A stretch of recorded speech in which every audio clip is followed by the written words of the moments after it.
MTV's Decoded won a Webby this year, proving once and for all how illegitimate the Webbies are. MTV's hit series Decoded is back for its 5th season. I'm not sure how you can call something that has a 14-to-1 dislike-to-like ratio a hit, but what do I know? Black people are nearly 4 times as likely to be arrested for marijuana as a white person. In some states, it's 7 or 8 times more. Why did they use celebrities here instead of a general infographic? A better question is, why are so many black people in possession of marijuana in the first place? The white man must be forcing them to smoke weed. I'm sure that it has nothing to do with the fact that weed and other drugs are glorified in hip-hop culture and by the celebrities that they worship. Another reason for the disparity in arrests is stated in this New York Times article. African Americans may also be more apt to face arrest, according to researchers, because they might be more likely to smoke marijuana outdoors, attracting the attention of police. I can't find the research for this, but I can tell you that living in New York City for most of my life, I've seen this firsthand. Weed was originally made illegal in the 30s because America has historically been racist as Check out this quote by the first head of drug enforcement. Holy shit, did they have to put in that maniacal laugh? Are they fucking serious? But let's look at the quote.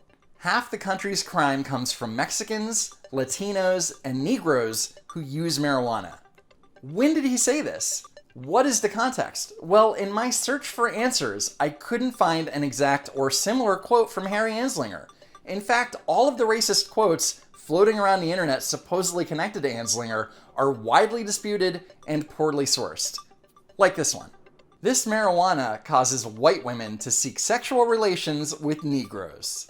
This quote and other variations of it are highly disputed on Wikiquote and other sites. So to state this as fact and without sourcing it is very unethical.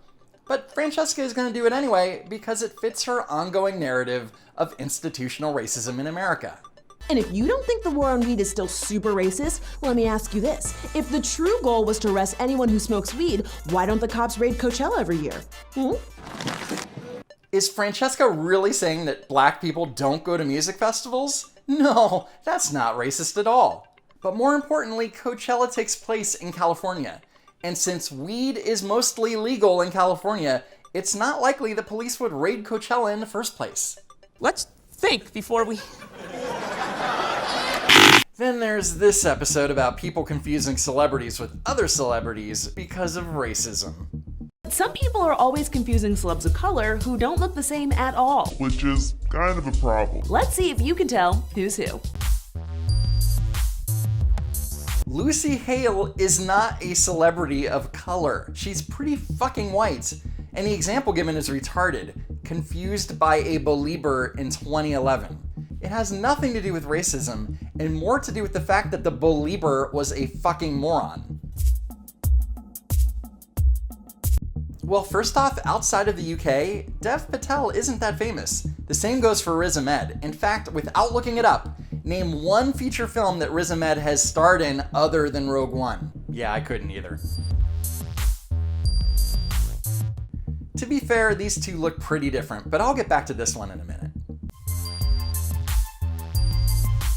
These two look pretty fucking similar, I'm sorry. There's actually a term for this, own race bias, meaning it's easier for you to differentiate the faces of your own race or the ones you're very familiar with. So someone that runs the Golden Globes Twitter account mistook Gina Rodriguez for America Ferrera. Is it own race bias or just incompetence? It could be own race bias if that person wasn't Hispanic, but who knows? And what about the person who punched up this lower third graphic? If a person mixes up two African-American actresses, that means it couldn't possibly mean an African-American producer made a mistake, right?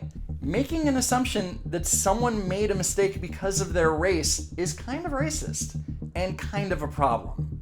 Confusing people of the same race that don't even look alike or not realizing I'm not Francesca is own race bias. Again, it has nothing to do with not paying attention, right? It's own race bias, got it.